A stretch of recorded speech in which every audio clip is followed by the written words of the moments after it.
My brothers and sisters, emotional intelligence can be summed up in 5 different parts or 5 different aspects. Each one of these we will discuss now, and each one of them is an area that each and every one of us needs to, inshallah, improve on, learn about, and work on themselves. So let's deal with the first one, self-awareness. The way to know yourself, one of the ways that I practiced myself, is I have a habit of asking friends who I trust and family members who I know will give me intelligent advice. And I have a habit of asking my own parents, believe it or not, sometimes my own little children, about my behavior. And believe it or not, I'll just give myself as an example. You can practice this if you like, just to encourage the brothers, because I'm a man, we men, we kind of find it hard to accept advice sometimes, some of us. So I'll share it with you, a brother to a brother, and our sisters. I sometimes journal things, meaning I write any feedback I got about my behavior or my reactions. When you write it, you remember it better, and you become more aware and focused on it. The other day I took my daughter on a trip. We went on a holiday together, and I used to sit with her every night and say, okay, tell me about my behavior today. When we went in the elevator and so was in there, how was I? When I said such a thing, when we ordered food, the hotel that we got, did I complain? How was I? And subhanallah, the amount of feedback you get is tremendous. I have notes in here. I've got a whole essay about myself. 1, next time do this. Number 2, you got triggered with that. Number 3, you didn't realize that. Sometimes you'd be sitting at a restaurant or a cafe or some place, eating a halal food in a halal environment, and you see a friend of yours who you have known for a while, but for the first time, you see them, they complain too much about the food and how late it was and about the waiter and about so on and so forth. And then you advise them. There's a lot of people don't realize this about themselves. Sometimes you don't realize it about yourself. Self-awareness, my dear brothers and sisters, is the ability to recognize and understand your own emotions, thoughts, and behaviors. It means being honest with yourself about how you feel and why you feel that way. Why? Where did this come from? And how those feelings affect your decisions and your actions. Right now, as you're sitting here, you can think about past bad decisions you made, whether it was with your wife or husband, whether it was with your children or your parents, at work, with your colleagues or at school, anywhere, or a trade or a business, anyone you interacted with. Think back and scrutinize yourself. Ask yourself, why did I do that? Was it a lack of knowledge? Was it my assumption? Did I jump to conclusions? Was it that I have already my preconceived knowledge, like, is that how I was raised with my parents? Who came into my mind when I did that? Was it my dad? You know how sometimes we're in a situation and we don't know what to do. I don't know if this happens to you, it happens to me.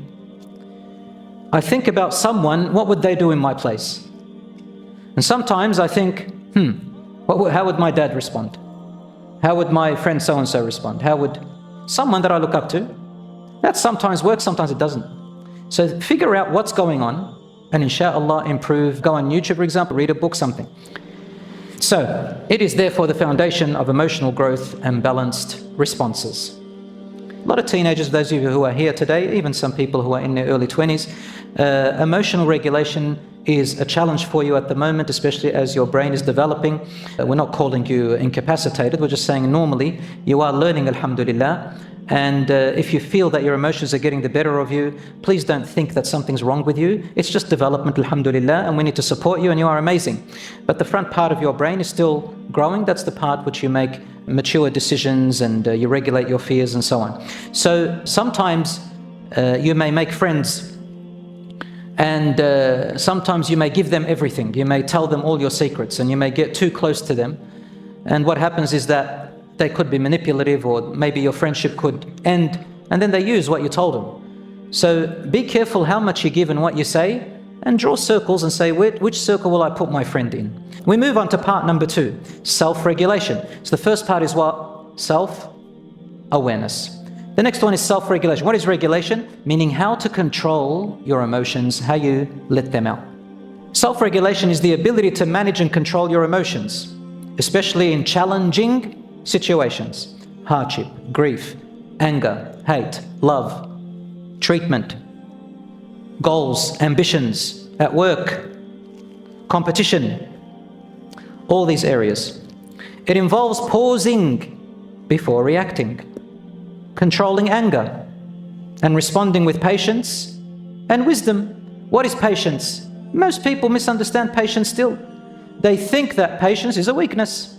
They think that patience means let them slap me out, let them step on my face, let them swear at me. No, that's not patience, that's stupidity.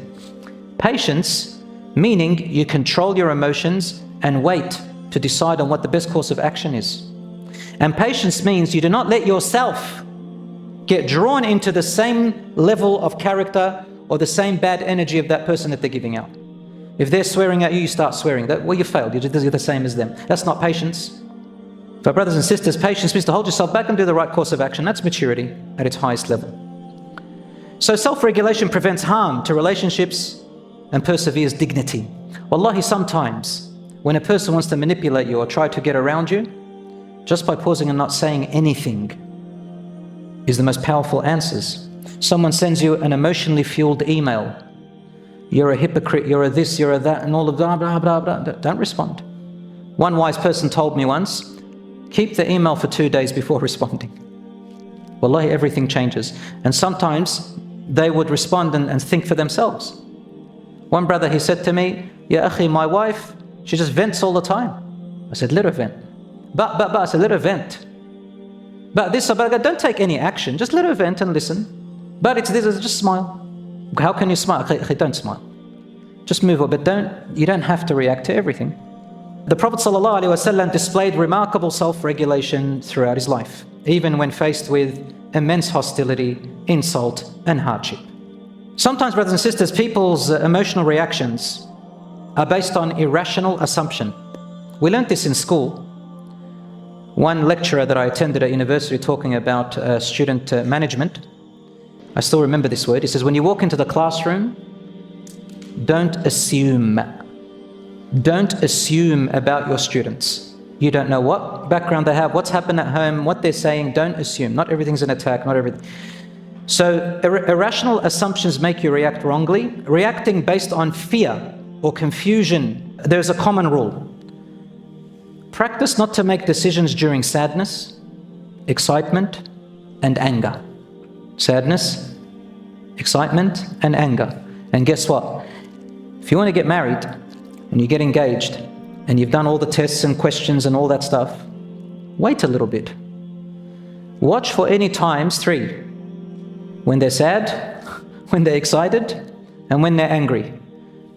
Listen to what they talk. Listen to how they react. You'll know a person much better. Also, during hardships and calamities, resort to patience and salah, dua and Quran, social support, family and trusted circle. It will pass, inshaAllah. Do not react based on anxieties. And Rasul ﷺ said, the strong is not the one who overcomes people by his strength, but the strong is the one who controls himself when angry. Sahih Bukhari. Did anyone hear the word, the one who does not get angry? What did the Prophet ﷺ say exactly? The one who controls, barakallahu feek. That means we get angry and it's normal. We move on to part number 3 and we're almost done. Motivation. In order to have emotional intelligence, you need to have motivation on the inside. We as Muslims get motivated by the hereafter, by the promise of Allah, by the forgiveness of Allah, by the rewards of Allah. Remember last time I told you, people who get angry, why do they get angry? They get angry because they feel that one of their rights was taken and they want it back. And I gave the example of someone in the traffic crossing in front of you. You think, why? This was my way. So you get angry. Why? Because that's your way. Now you want that right back. You want to be compensated. That's the human being. That's why you're getting angry. So when I think and I say, Ya akhi, Allah subhanahu wa ta'ala promised me this and that, alhamdulillah, Allah compensates me. And this situation, it's a minor situation. Why do I have to lose my immune system over it for the next 2 days? Why? And there's a study that shows when you get angry a lot, you get frustrated, your immune system is compromised for the next 6 hours or so. The other person's just crossed and they're happy, sleeping nicely tonight, and you and I are infuriating ourselves and getting sick. The Prophet ﷺ was motivated solely by his mission to guide humanity and serve Allah despite intense opposition. He said, the most beloved people to Allah are the most beneficial to others. He patiently endured persecution, poverty, and exile for the sake of his message. He encouraged his companions to work hard and support each other. Despite his own hardships, he gave generously in charity. When rejected in Ta'if, as I said, he made dua for them. He personally helped in community tasks like carrying wood, showing motivation by example. This is how you increase your emotional awareness and your character, inshallah, by giving and by helping. Part number 4 is empathy. Empathy is the ability to feel and understand what others are going through and to respond with kindness, mercy, and compassion. It is the heart of good interpersonal relationships and social harmony. Rasul Sallallahu Alaihi Wasallam exemplified empathy to its core in all of his interactions. He said, "He is not one of us who does not have mercy on our young, and respect our elders." Sunan Abu Dawood. Whoever does not show mercy will not be shown mercy. Man lam yarham la yurham. Sahih Bukhari. He shortened prayers upon hearing a baby cry in the masjid to ease the mother's distress. He comforted the sick, visited the poor, and cared for orphans and widows. He paid condolences to a little boy who was 4 years old or so, whose pet bird had just died. He consoled companions who lost loved ones or faced difficulties. He treated servants and slaves with kindness and respect. He showed empathy beyond Muslims, visiting and helping people of other faiths and other religions. Which brings me to part 5, social skills. Social skills, brothers and sisters, are the abilities to communicate clearly, to build relationships, to inspire trust, to resolve conflicts, and encourage cooperation. How do you do that? It's when you and I, we listen to each other to see where I'm coming from, where you're coming from. Did you know most conflicts of the world is not about disagreements, but the tone. The tone. So they are essential for effective leadership and community building. The Prophet ﷺ was a master of social skills, as you know. He was able to unite tribes, counsel individuals, and create a strong, compassionate community. He said, "Whoever does not thank people has not thanked Allah." Gratitude to people. Thank them, ya akhi. Some of us, we say what? Why should I thank them for a duty they had to do? Doesn't matter. It's not really about them. It's not about the duty. When you thank someone, even if it was their duty, isn't it Allah who gave these people the duty and the ability to be there, and now you are served? Thank you. It doesn't cost anything.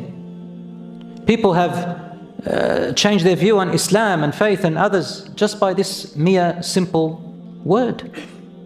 Words go a long way. The believer is easy to approach and kind. The Prophet ﷺ said, "Al-Muslimu ya'lafu wa yu'laf." He's easygoing and kind. You can approach them. You're afraid of them. Rasul ﷺ used to use affectionate nicknames for companions, calling them nice nicknames, not abusive nicknames, of course, making them feel valued. Abu Huraira, why is he called Abu Huraira? He used to love cats and kittens. Everywhere he went, gets cats and kittens. SubhanAllah, he was also poor and destitute. He used to grab cats and feed them. So Rasul ﷺ called him, Ya Aba Hir, cat man, Abu Huraira, kitten man. But in Arabic it sounds nice, and he used to love it, radiallahu anhu. He greeted everyone warmly and smiled often. When he entered the Medina, all the children used to run to him. Children, they look at you and run to you when you're attractive and when you smile. He mediated disputes fairly and restored peace. He corrected mistakes privately and praised publicly. He included everyone in social gatherings and made newcomers feel welcome. If they went there, they'd ask, "Where is he?" He'd go and visit him.